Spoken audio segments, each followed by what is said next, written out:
अस्सलाम गाइस, कैसे हैं आप सब। उम्मीद करता हूँ खैरियत से होंगे। आप देख रहे हैं मैथमेटिक्स मेड इजी। आज हम स्टार्ट करने लगे हैं अपनी एक्सरसाइज 1.6 का, और इसका क्वेश्चन नंबर 1 जो कि इस पूरे चैप्टर का सबसे मोस्ट इम्पोर्टेंट कॉन्सेप्ट और मोस्ट इम्पोर्टेंट टॉपिक समझा जाता है, जो कि हर साल पेपर्स में एज अ लॉन्ग क्वेश्चन आता है और 4 मार्क क्वेश्चन आता है। ठीक है, तो आज हम उसको देखने जा रहे हैं। तो उसमें से पहला रूल जो है 1.6 का वो है क्रैमर्स रूल।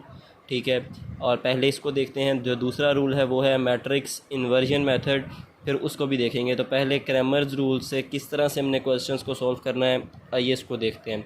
तो ये इसने मुझे ना 2 इक्वेशंस दे दी हैं। पहली इक्वेशन है 2x minus 2y is equal to 4, और दूसरी इक्वेशन है 3x plus 2y is equal to 6। मैंने ना इसमें से मैट्रिसेस बनाने हैं।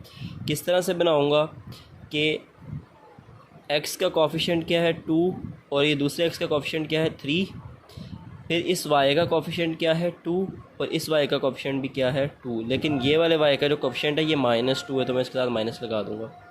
ठीक है, फिर ये मैंने किसके कोफिशिएंट्स लिए हैं, x और y के ना, तो मैं इधर x लिख देता हूँ और इधर क्या लिख देता हूँ y। और आगे कौन सा है, इज़ इक्वल टू का साइन है।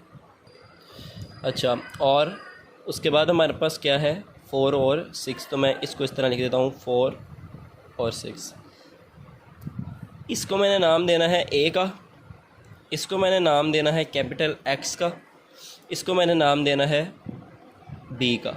ठीक है, अच्छा ये बनाना क्यों ज़रूरी है, ये हमें मैट्रिक्स इन्वर्जन मेथड में ज़्यादा बेहतर तरीके से समझ आ जाएगा कि ये हमारे लिए बनाना क्यों ज़रूरी है। अच्छा, तो पहली बात जो आपने क्रैमर्स रूल में याद रखनी है ना, वो ये है कि हमारा टोटली काम क्रैमर्स रूल में सिर्फ डिटर्मिनेंट्स के साथ है। हमने सिर्फ डिटर्मिनेंट्स को ही डील करना है। तो अगर आपने मेरी डिटर्मिनेंट्स वाली वीडियो नहीं देखी ना कि डिटर्मिनेंट किस तरह निकालते हैं, पहले आप वो देख लें एक दफ़ा। अच्छा, फिर ए मैट्रिक्स मेरे पास क्या है, यानी ए मैट्रिक्स मेरे पास क्या है, इसमें से वो है 2, 3, -2 और 2। मैंने अब बनानी है AX और बनानी है AY। ठीक है, ये 2 मैंने मैट्रिसेस बनाने हैं। किस तरह से बनाऊं? अच्छा, अब ये 2 मैट्रिसेस बनाने के लिए ना बिल्कुल सिंपल सा है, कोई इसमें जो है ना ज़्यादा वो मैकेनिक्स नहीं है। AX बनाने के लिए ना, AX बनाने के लिए मैंने सिर्फ इस A की जो पहला वाला कॉलम है ना उसको B से रिप्लेस कर देना है, यानी इस A के पहले वाले कॉलम की जगह मैंने क्या लिख देना है 4 और 6। ठीक है, और जो इसका दूसरा वाला कॉलम है ना वो एज इट इज़ यही वाला आ जाएगा, क्या है -2 और 2। जबकि AY बनाने के लिए ना मैंने क्या करना है कि इसका दूसरा कॉलम B के साथ रिप्लेस करना है। तो पहला कॉलम ऐसे ही लिखा रहने देना, यानी 2 और 3, और जो दूसरा कॉलम था ना -2 और 2, इसकी जगह मैंने क्या लिख देना है, ये B वाला कॉलम 4 और 6। ठीक है, तो ये मैंने अपने पास A भी बना लिया, AX भी बना लिया और AY भी बना लिया। अब मैंने इन तीनों के डिटर्मिनेंट्स लेने हैं। क्या लेना है, इन तीनों के डिटर्मिनेंट्स लेने हैं। तो A का डिटर्मिनेंट सबसे पहले मैं फाइंड करता हूँ। तो A का डिटर्मिनेंट मेरे पास क्या आएगा, 2 × 2, क्रॉस मल्टीप्लिकेशन करते हैं, दरम्यान में सब्ट्रैक्शन करते हैं। 2 × 2 -2 × 3। अब सबसे पहली और सबसे बड़ी बात आपने ये याद रखनी है, किसी भी क्वेश्चन में अगर A का डिटर्मिनेंट 0 आ जाए, इसका मतलब वो A मैट्रिक्स क्या है, सिंगुलर मैट्रिक्स। सिंगुलर मैट्रिक्स की क्या शर्त थी कि उसका डिटर्मिनेंट क्या हो जाए 0। अगर इस मैट्रिक्स इस सवाल में भी A का डिटर्मिनेंट मेरे पास 0 आ जाता है, लेट्स सपोज, तो मेरा ये क्वेश्चन आगे सॉल्व नहीं होगा। क्योंकि सिंगुलर मैट्रिसेस जितने भी होते हैं वो कभी भी क्रैमर रूल और मैट्रिक्स इन्वर्जन मेथड कभी भी फॉलो नहीं करते, तो वो सॉल्व ही नहीं हो सकेंगे। ठीक है, इसके लिए शर्त है कि मेरा मैट्रिक्स क्या होना चाहिए, नॉन सिंगुलर, यानी उसका आंसर 0 नहीं होना चाहिए। किस मैट्रिक्स के डिटर्मिनेंट का आंसर 0 नहीं होना चाहिए, A मैट्रिक्स के। अब मैं इसका फाइंड करता हूँ, 2 × 4 -2 × 3 मेरे पास क्या है -6। अच्छा, तो ये देखें, ये माइनस माइनस क्या हो गया हमारे पास प्लस, तो 4 + 6 मेरे पास क्या आ गया 10। तो ये आ गया मेरे पास डिटर्मिनेंट ऑफ A, क्या वैल्यू आ गई 10। इसका मतलब ये 10 आया, 0 नहीं आया, तो इसका मतलब क्या है, ये नॉन सिंगुलर मैट्रिक्स है, इसका आगे सॉल्यूशन पॉसिबल है। फिर इसी तरह मैंने AX का डिटर्मिनेंट लेना है, क्रॉस मल्टीप्लाई करके सब्ट्रैक्ट करना है, इसका आंसर मेरे पास क्या आया 20। फिर इसी तरह मैंने AY का भी डिटर्मिनेंट लेना है, यानी इस क्वेश्चन में सिर्फ डिटर्मिनेंट्स का काम है और किसी चीज़ का काम नहीं है। AY का डिटर्मिनेंट किस तरह लेंगे, 2 × X, 2 × 6, दरम्यान फिर माइनस का साइन 4 × 3। अब ए वाई का जो डिटर्मिनेंट है ना वो मेरे पास ज़ीरो है, इसका मतलब ये हरगिज़ नहीं है कि क्वेश्चन सॉल्व नहीं हो सकता। कब हमें पता चलेगा कि क्वेश्चन सॉल्व नहीं हो सकता? अगर ए का डिटर्मिनेंट हमारे पास ज़ीरो है। तो इसमें ए का डिटर्मिनेंट ज़ीरो नहीं आया, ए एक्स या ए वाई में से जिसका मर्जी डिटर्मिनेंट हमारे पास ज़ीरो है वो मैटर नहीं करता। फिर आगे मैं क्या करूँगा, इनको सॉल्व करूँगा। तो मैंने असल में वैल्यूज़ किस किस की निकालनी है? मैंने वैल्यू निकालनी है एक्स की और मैंने वैल्यू निकालनी है वाई की। तो एक्स की वैल्यू किस तरह निकलेगी? एक्स की वैल्यू इस तरह से निकलेगी कि जो ए एक्स का डिटर्मिनेंट आया है इसको मैं डिवाइड कर दूँगा ए के डिटर्मिनेंट से, और वाई की वैल्यू मेरे पास किस तरह निकलेगी कि जो मेरे पास ए वाई का डिटर्मिनेंट आया था उसको किससे डिवाइड कर दूंगा? ए से। इसलिए मैंने आपको बताया था कि अगर ए का डिटर्मिनेंट ज़ीरो आ जाए तो इसका आंसर भी ज़ीरो हो जाएगा, इसका भी ज़ीरो, तो आंसर तो कोई आएगा ही नहीं हमारे पास। इसलिए ए का डिटर्मिनेंट ज़ीरो नहीं आना चाहिए, और वो कब नहीं आएगा? जब ये वाला मैट्रिक्स नॉन सिंगुलर मैट्रिक्स होगा। फिर मैं आगे इसमें वैल्यूज़ पुट करता हूँ कि एक्स की वैल्यू मेरे पास किस तरह आएगी कि ए एक्स का डिटर्मिनेंट क्या था? 20, और ए का डिटर्मिनेंट क्या था मेरे पास? 10। तो 20 को 10 से जब डिवाइड किया तो आंसर एक्स का क्या आ गया मेरे पास? 2। एक्स का आंसर क्या आया? 2। इसी तरह मैं वाई की वैल्यू देखता हूँ तो ए वाई मेरे पास ज़ीरो आया था डिटर्मिनेंट, और ए की वैल्यू थी 10, तो ये आंसर ज़ीरो हो गया। तो एक मेरे पास एक्स की वैल्यू आई वो थी 2, एक आई वाई की वैल्यू वो क्या है? आई 0। तो अब इस क्वेश्चन में मेरे पास x की वैल्यू 2 और y की वैल्यू 0 आ चुकी है, तो यही मेरा आंसर है। बस इतना सा ग्रामर ज़रूर है, और ये इंतहाई इंपॉर्टेंट कॉन्सेप्ट है। आइए इसका एक और पार्ट देखते हैं, पार्ट नंबर 5।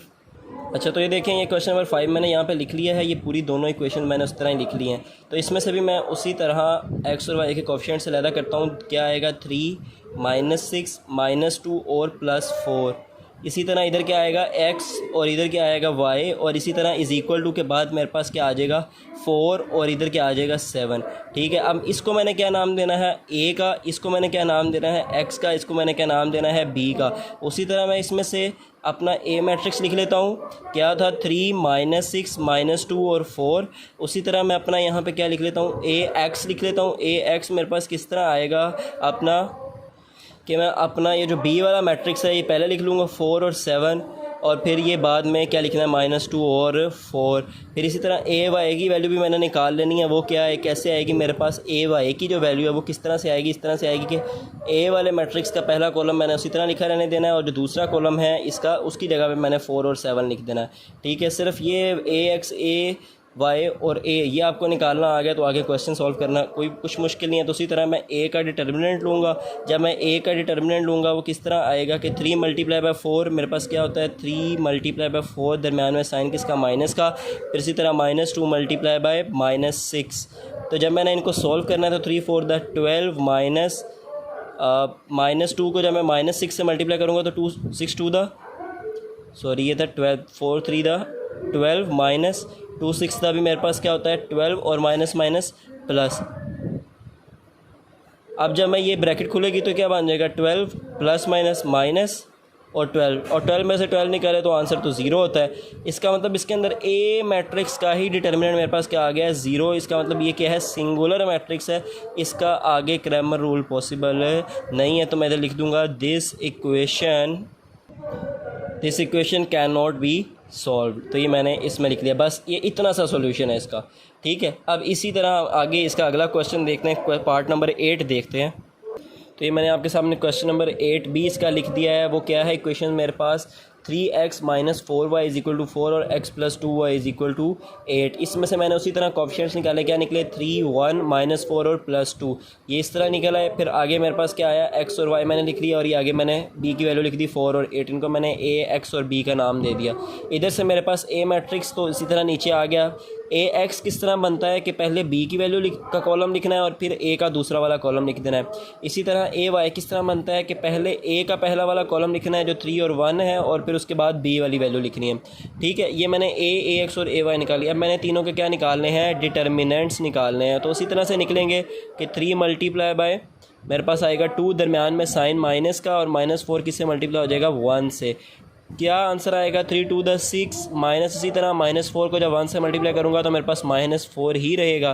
तो ये मेरे पास क्या बन जाएगा 6 माइनस माइनस क्या हो जाएगा प्लस हो जाएगा, और ये 4 इसी तरह से मेरे पास आ जाएगा, और 6 + 4 का मेरे पास क्या आंसर होगा 10। तो ए का डिटर्मिनेंट क्या आ गया 10। इसी तरह मैंने ए एक्स का डिटर्मिनेंट निकालना है, वो मेरे पास कैसे निकलेगा 4 × 2, दरम्यान में साइन किसका आएगा माइनस का, फिर क्या आएगा -4 × 8, 4 टू द 8 -4 8 द 32, और साइन माइनस का क्योंकि 4 के साथ माइनस था, माइनस माइनस प्लस, तो 8 + 32 मेरे पास इसका क्या आंसर आ गया डिटर्मिनेंट का 40।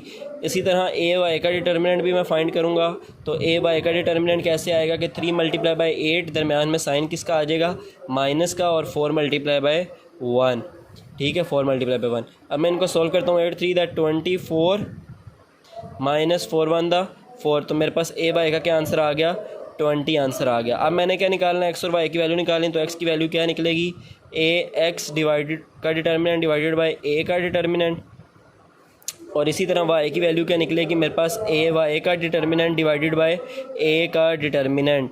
तो मैं क्या करूं अब ए एक्स को जब ए से डिवाइड करूंगा तो ए एक्स की मेरे पास क्या वैल्यू है 40 ए एक्स के डिटर्मिनेंट की, और ए के डिटर्मिनेंट की मेरे पास क्या वैल्यू है 10। इसी तरह जब मैंने वाई के लिए सॉल्व करना है इसको, तो मैं वाई के लिए किस तरह सॉल्व करूं कि ए वाई के डिटर्मिनेंट की क्या वैल्यू है 20 और ए के डिटर्मिनेंट की क्या वैल्यू थी 10।